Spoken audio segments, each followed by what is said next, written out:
These days, French cleats have become pretty popular among various YouTubers and the overall maker movement, but mostly they're discussed in the context of cleat walls.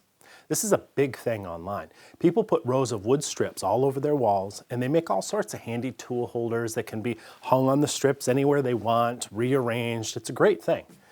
But the French cleat isn't just for modular wall organization systems. It also is a great way to hang cabinets and shelves and other large and heavy objects on the walls of your shop, but also your home or your office. In fact, I don't think these days I would build cabinets without French cleats. In this video, I'll talk about some of the applications for them and what you need to know to make them successfully, including some things that other videos just seem to skip over. Let's begin with what makes the French cleat system work. Imagine you build a big cabinet that must be hung on the wall. It can be challenging to hold a heavy cabinet in place while you level it and try to drive screws through the inside, through the back, and then into the studs. A French cleat changes all that. It consists of two strips of wood with beveled edges. One attaches to the wall with the sharp edge pointing upward and sloping away from the wall.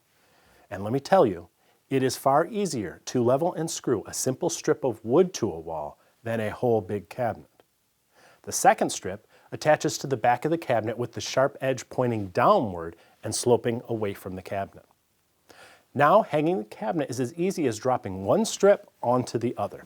The weight of the cabinet, combined with the interlocking bevels, will hold it in place, though it's a good idea to drive in a couple of screws to keep it from shifting over time. French cleats really pay off when you have several cabinets to hang, all of which can be attached to a single cleat.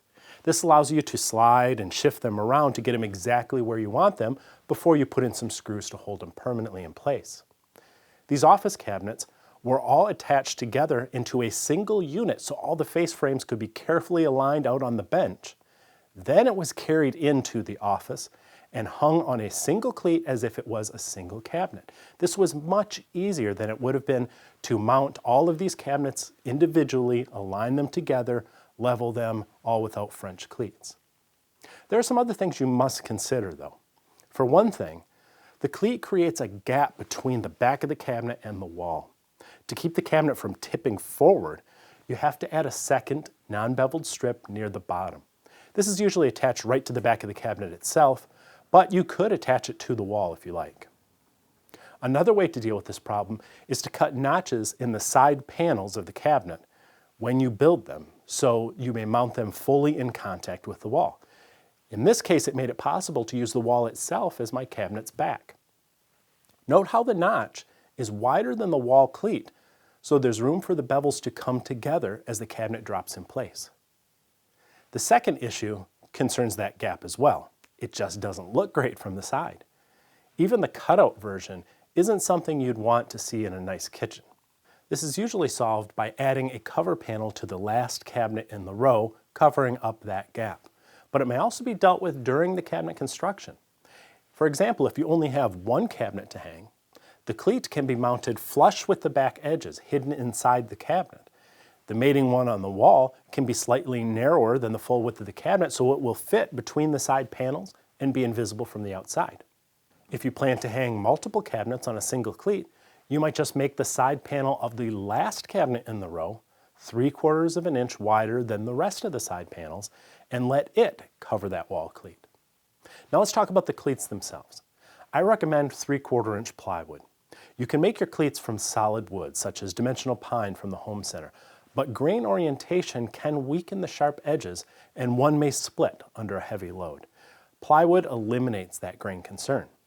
The width is up to you. I like it to be at least 3/4 of an inch for each cleat, so you have enough flat surface against the wall.